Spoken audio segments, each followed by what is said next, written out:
بادشاہ تھا. بادشاہ جو ہوتے تھے ان کے اپنے اپنے مزاج ہوتے تھے. اس بادشاہ نے 4 5 6 کتے رکھے ہوئے تھے اور کتے بڑے بڑے کتے تھے اور بڑے وہ خونخوار کتے تھے, چیر پھاڑ کھا جاتے تھے, شیر جتنے ان کے قد تھے. بادشاہ تھوڑا سا کسی آدمی سے ناراض ہوتا نا تو ایک بہت بڑے پنجرے کے اندر ایک بہت بڑا سلاخوں کا گھر اس نے بنایا ہوا تھا, اس میں کتے ہوتے تھے اور کتے کو جب باندھ کے رکھا جاتا ہے تو زیادہ زہریلا ہو جاتا ہے, وہ زیادہ اس کے اندر کرواہٹ آتی ہے, زیادہ کاٹتا ہے. اس نے قید کیے ہوئے تھے. کتے تو بڑے زہریلے تھے. جس آدمی سے بادشاہ تھوڑا سا ناراض ہوتا نا تو وہ کتے کے آگے اس آدمی کو ڈالتا, کتے اس کو چیر پھاڑ کے کھا جاتے. یہ سزا تھی, لوگوں کو پتا تھا. بادشاہ کے وزیر نے بڑی خدمت کی بادشاہ کی, 35 سال تک نوکری کی. لیکن ہر سورج نے غروب تو ہونا ہی ہوتا ہے نا, ہر چاند نے ڈھلنا بھی ہوتا ہے. اب بوڑھا ہونے لگا, وہ جو مضبوط حافظہ تھا وہ کمزور ہونے لگا, ہلکی ہلکی غلطی. بادشاہ مزاج کا بادشاہ تھا, پر نہیں سمجھ میں آیا. تو میں نے کہا کہ لوگ کہتے ہیں ہمیں کام پیارا ہے, چم نہیں. تو رشتہ وفا کا تھا ہی نہیں. وزیر سمجھنے لگا کہ اب نہ میں بھی غلطیاں کرنے لگا ہوں تو ایسا نہ ہو کسی دن میں بھی ان کتوں کا شکار ہو جاؤں. اس نے بادشاہ سے کہا کہ بادشاہ مجھے آہستہ آہستہ معذرت کرنے لگا, قدم ہٹانے لگا کہ مجھے چھٹی دے دی جائے, میں بوڑھا ہو گیا ہوں. لیکن اس نے کہا نہیں نہیں, جب تک میری طبیعت نہیں مانتی تم نہیں جا سکتے. مطلق العنان لوگ تھے. وزیر خاموش ہو گیا, پریشان رہنے لگا. غلطی ہو گئی ہے تو پھینک دے گا. ایک تجویز اس کے ذہن میں آئی.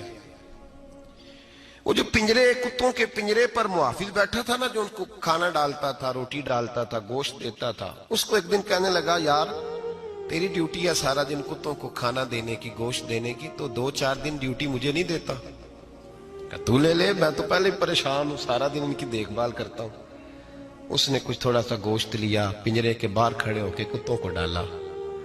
اگلے دن تھوڑی روٹیاں لے آیا, کتوں کو ڈالی. 2 4 دن, ہفتہ, مہینہ, سال بھر, جتنا اس کو موقع ملا وہ دن بھر خدمت کرتا. بس وقت ایک دن آ گیا, بادشاہ کو کوئی بات اچھی نہ لگی. اس نے کہا اس بڈھے کو اٹھاؤ اور ڈالو کتوں کے پنجرے میں. ساری زندگی یہاں رہا, اسے ابھی تک نہیں پتا چلا میرے مزاج کا. جب اٹھا کے پنجرے میں ڈالا نا تو بجائے اس کے کہ کتے اسے کاٹ کھاتے, وہ اس کے پیر چومنے لگے.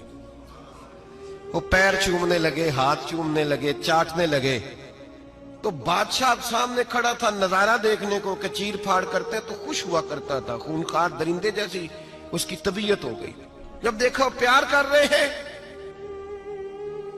تو بادشاہ وزیر سے کہنے لگا یہ کیا ہے؟ تو وزیر رو پڑا, کہنے لگا تو سیاستدان تھا تو میں بھی سیاستدان تھا, ساری زندگی سیاست کی لیکن دنیا داروں کے ساتھ رہا تو انجام یہ ہوا کہ مجھے اس پنجرے میں ڈال دیا گیا. دیکھ تو بہت بڑا سیانہ تھا اور میں بھی سمجھدار تھا, وزیر رہا, لیکن ہمارا روح کا رشتہ نہ بن سکا. ارے ہم سے تو یہ کتے ہی اچھے نکلے. تیری 40 35 سال خدمت کی تو نے کتوں کے آگے ڈال دیا. انہیں تو چند مہینے روٹی ڈالی ہے, میرے وفادار ہو گئے. چند مہینے روٹی, جنہ تنا وچ عشق نہ رچیا کتے نہ تھی چنگے. جنہ تنا وچ عشق نہ رچیا کتے نہ تھی چنگے. مالک دے کر راکھی کر دے صابر بھوکے ننگے. اور بابا بلے شاہ صاحب فرماتے ہیں تو راتی جاگے تے شیخ صدا میں, راتی جاگ دے کتے تے تیتھوں اتے مالک دا در مول نہ چھڑ دے. پاویں مارو 100 جتے تے تیتھوں اتے رکھا سکھا کھا. دنے جار رکھاں وچ ستے تیتھوں اتے ایک برکی دا قدر پچھانن. پاویں مالک ہو من ستے. ایک برکی دا اوپر کھڑے ہو کے کام نہیں کرانا پڑتا کہ میں کھڑا رہوں گا تو کام صحیح ہوگا, جاؤں گا تو نہ. ایک برکی دا قدر پچھانن پاویں مالک ہو من ستے.